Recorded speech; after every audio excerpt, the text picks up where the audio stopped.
Charlie Henry. She's a poet and an event organizer. She's the owner of Purple Moon Weddings, which works on realizing a vision of picture-perfect weddings. She also has a passion for writing poetry and is a published poet. I'm going to keep it at that for now. No other further introductions. Please clap slowly. Clap with some noise for her when she walks up on stage.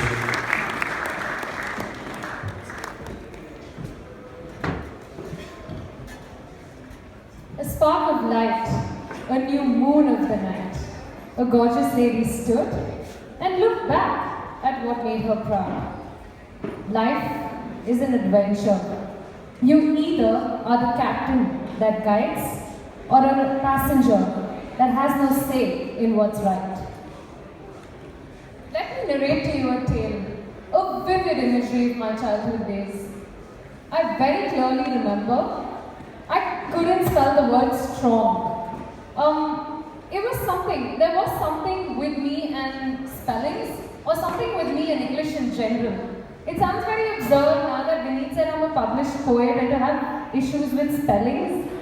But that was true. And also, there was this one part of my childhood that went through when all the neighbors around our house would come and tell Mom, what are you doing? Why are you teaching your children their mother tongue first? They'll just turn out to be gavards and not know any other language. So my uncle just smiled at me and he said, what happened? And I just couldn't explain it. Like I said, I didn't know what it was. But then my uncle gave me one trick. And that trick was to relate every letter of the word strong with something really funny in my mother tongue. And from that day on, I've applied that trick. Today, I use various words in my poems, very different ones that can discombobulate people. And that it's done, and it has confused a lot of my own family members. By the way, discombobulated means confused. Then, if I have to look back, and I have to tell you that I was always a pro at writing, I'd only be lying. Except for my spellings, I'd still be lying. I was never a brilliant writer. So, I love stories, but no, I couldn't write to save my life. I love literature even. And I somehow didn't see that as a problem because, no, it would just throw me back down from the ladder I'm trying to climb in my own life. Because remember, I have to beat that image of a gavar. So, I have always loved literature and I'm a keen reader of Shakespeare. I worship Shakespeare. I'll openly say it. Shakespeare is the god of literature to me and will always be. And if it hadn't been for Shakespeare, I don't think I would have learned half the lessons I've learned in my life. Like Lady Macbeth. She just taught me how fear can lead me to my own death. Like I'll end up killing myself if I'm scared. And Macbeth showed me that sheer overconfidence can also lead me to death. I mean, why do I want to die? No.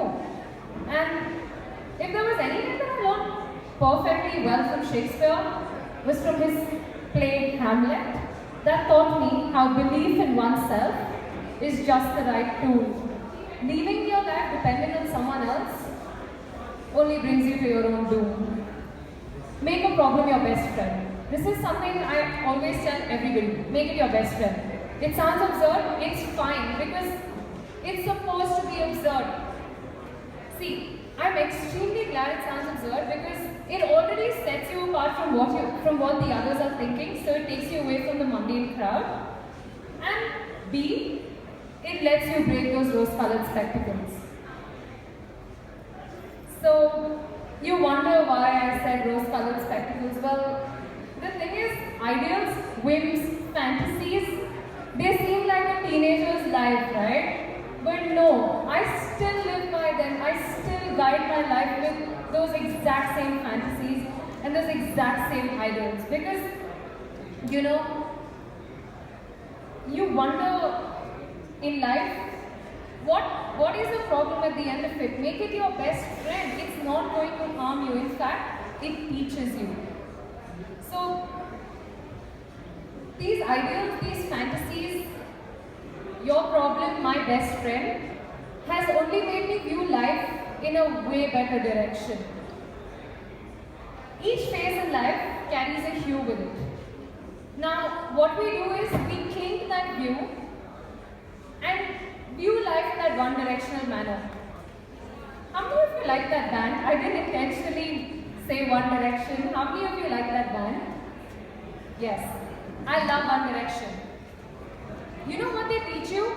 They teach you about music. Music has different genres. You see a lot of upcoming artists each day. Music has different genres each day. Why can't we take our life, treat it as a new genre every day, and live life with a different attitude? So replace genre with attitude and lead life like that. Honestly, that problem of yours will become the best friend of mine. Honestly. Oh, okay. Writing. Where did that come from? Please ask me that. It was the problems. Sounds absurd again? It's fine. It's supposed to sound absurd. So, you see that? That's me, my book, all of that. That only happened because of one thing. It was all the problems I went through. So, till 10th grade, I was this very meek and very, silent kind of a person. Like, yeah, not at home, but in school I was. But when I reached 12th grade, 11th and 12th grade at Cottons, I had a very harsh time to mingle with people, to get along with people, because the atmosphere was changed and I wasn't used to change. Yeah, surprising. So, because I wasn't used to change, there were a lot of problems that came by, and the only thing those problems let me do was vent. Now, in the usual sense of the word, you go run to your best friend and say, this happened and that's so mean, right? But no. What's the point? Each one's fighting a battle you don't even know about. Why go and vent to them? Right. The first time you write, it'll be pathetic. You won't be able to frame one decent line. You will hate what you've written. You will hate yourself for writing it. And you will have a million grammatical and spelling errors. It's supposed to happen. It's very, very normal. You know why? Because the first time you write, the only thing you're doing is you're expressing what's exactly inside your heart. So no one's allowed to judge that. I'm sorry, you're feeling it. Why should anyone judge you for what you're feeling? That's just brutally mean. So write it out. And believe me, once you write it, you will reframe it. And if you don't want to reframe it, just write it and keep it away. Read it after 2 days and you'll see how stupid that problem was. You will see how it was just a passing phase in your life. Okay.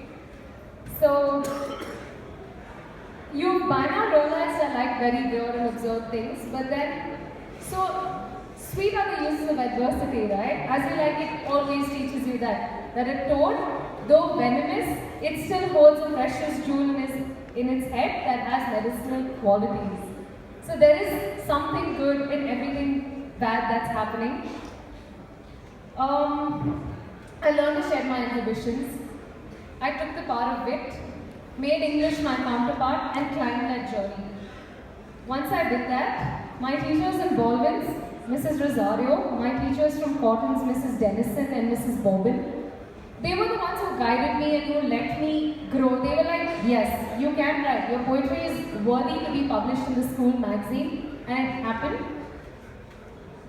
16 poets is all it took to make me love poetry in 12th grade. And I beat that image of the Gabar when I proved to mom's neighbors that I'm sorry, we know our mother tongue, we know English way more than their sons do, and we know a lot of other different languages too.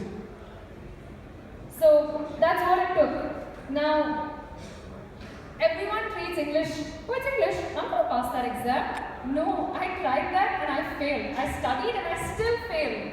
It's not fair, right? The only problem is value what you learn, love it intentionally and internally, and not just to portray it. Feel one with the language, and mind you, no one can stop your fame.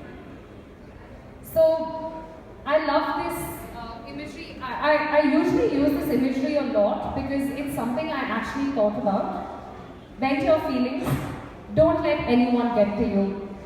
Just like a Louis Vuitton bag. She stands tall without caring if her visitors have to pick her. She knows that the one lady who picks her is the only one who can afford her. So if someone in life says they don't like you, they can't afford you, it's fine. You're a Louis Vuitton, man. Look at your name. It's so huge in the market for a reason, right? So if people make you face problems, see it as though no one's buying an LV. You see, their stature is too low to afford a figure of class and sophistication like you. I too have seen myself and I have understood that nights have been bad, teenagers have cried to bed. I'd rather not do that. I am a published poet today of Something Written Yet Unwritten, published by Sapna Inc. You always take publisher's name, mind you. So, with that, I just learned that through poetry, through typing, I only type my poems and I swear to God, I doodle. So, type, send it to my sister, realize all the spelling errors, and then once the poem comes back, oh, I wrote that? So that's what happens, because you type, only because of what you're saying, you feel. That's it. And this is not boasting, but I can do it at 2 minutes at the most. Now, poetry also introduced me to something called Soul Slam. This is something I recently curated. A soul slam or a slam in general is basically, they had the Open Sky Slam here yesterday, right? So it's basically where artists come and portray their talent, they perform, they don't read, they don't recite, they perform their verse. It's basically poetry performance. And it's spoken word in general. Also, like musicians jam their music, we poets slam our poetry. We're cool like that. So that's how Soul Slam came into being. That was when my book got published. And being really inspired by the 16 poets I mentioned to you in 12th grade, one of them was Robert Browning. And these lines have marked something in my life, marked something really valuable in my life. I wish I were on to you, you that are just so much no more. I wish I could adapt your will, see with your eyes, and set my heart beating by yours in life for good and ill. So this is just, I don't write this for anyone, I write this for me and my verse because poetry is the smile to my own soul. Finally, everything's said and done. In life, no matter what you do, how far you go, carry just one rule along with you, please. The head suits or sits perfectly on the shoulder and the feet on the ground. Don't soar too high that you land on a shoulder that slips you or shoes that don't fit you. Thank you. So one last request, please follow me on Facebook, Something Written Yet Unwritten. Thank you. Thank you.